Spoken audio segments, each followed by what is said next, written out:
the double demerit points are again going to be upon us pretty soon as the roads start getting packed for the Christmas holidays. But, of course, in all of this buying and selling, all of those goods have to be transported to those shops most of the time by trucks.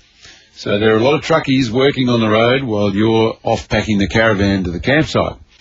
And unfortunately, this does relate in deaths many times. And to highlight the dangers of driving a truck during this period, the Transport Workers Union is going to be laying out some Christmas trees to mark each person killed last Christmas in what they're calling a truck-related crash. Nick McIntosh is one of the delegates, and he joins us now. Good day, Nick. How you going? Yeah, good morning, Nick. How many trees does this mean?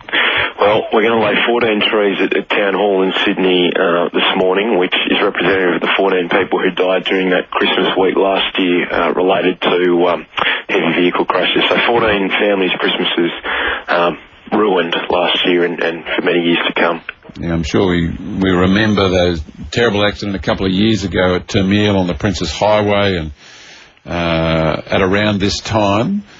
What do you think could be done within or without the industry to lessen the impact of these deaths? Well, I genuinely believe, Nick, that the industry as a whole does want to improve, and they do want to be paying better rates, making sure that drivers get a fair and reasonable outcome so that things can be done as safely as they possibly can. I mean, the transport industry right now is the most dangerous occupation in Australia, and it's 15 times the death rate of the average industry, which is just a shocking statistic.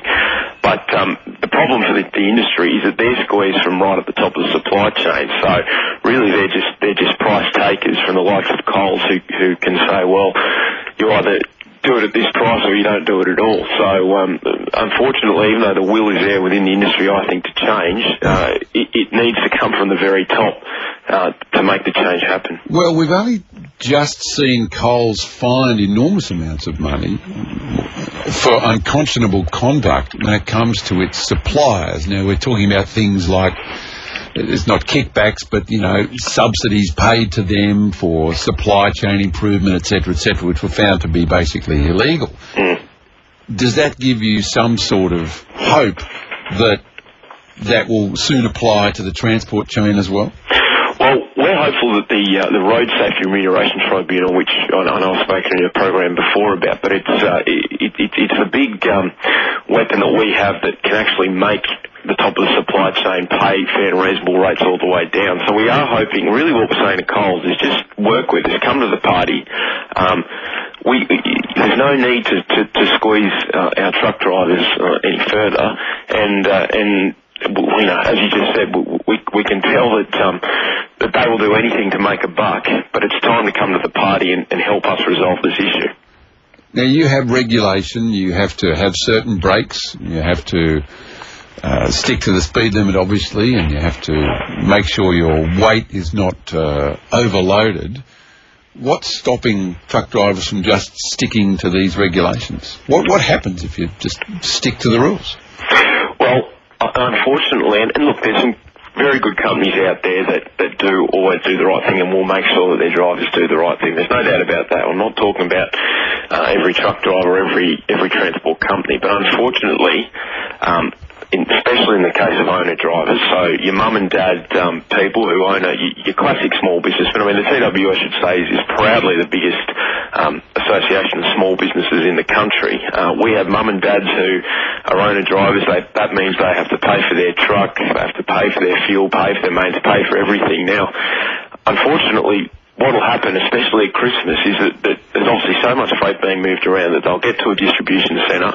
If they happen to miss their window through no fault of their own because there's been traffic or whatever the case may be, they're waiting there for hours and hours and they don't get paid in a lot of cases for that waiting time. So what starts off on paper maybe as a 12 to 14 hour day very quickly becomes a 15, 16 hour day. Now, if they don't move that freight, they don't get paid at the end of the day. So unfortunately, sticking to the regulations in some cases means that you just won't get paid and you may well lose your job. So. Well, is that one of those pinch points that we might see a bit of change on, seeing as we've finally got coal's fined for other parts of the supply chain.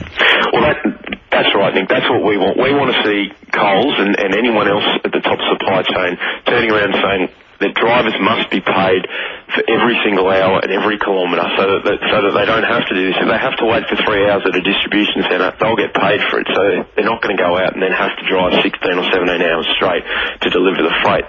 They know they'll get paid. They know they'll keep their job. And I must say, there are other efficiencies that happen. I mean, we saw at Port Botany there used to be a similar problem a few years ago, and the then New South Wales government came out at the time and introduced a paid waiting time system. And of course what that did, once the top supply chain had to pay, was it made them become more efficient at the port itself. And I think that's the same thing would happen at a Coles distribution centre.